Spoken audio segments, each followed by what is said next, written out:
প্রতিদিন আমরা কোরআন পড়ব। ফজরের পরেই কোরআন তেলাওয়াতের দরকার আছে না নাই? কারণ এটা নফল ইবাদতের মধ্যে নাম্বার 1। তাহলে নফল ইবাদতের 1 নাম্বার লিস্ট হচ্ছে কোরআন তেলাওয়াত। এই কোরআন তেলাওয়াত করে আমরা আল্লাহর কাছে যেতে চাই। লিস্ট নাম্বার 2, তাহাজ্জুদের সালাত।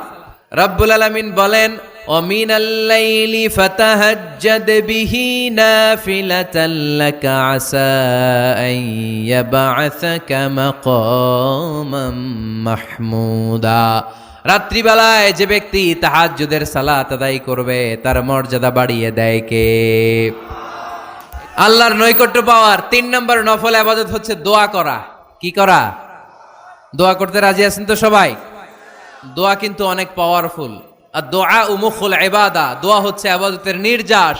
যে দোয়া করলো না সে কিচ্ছু করলো না, ঠিক কিনা? যার দোয়া মিস তার সব মিস, ঠিক কিনা? এজন্য নামাজের মধ্যে আমরা দোয়া করি। এখন চিল্লায় পড়ে না আমিন।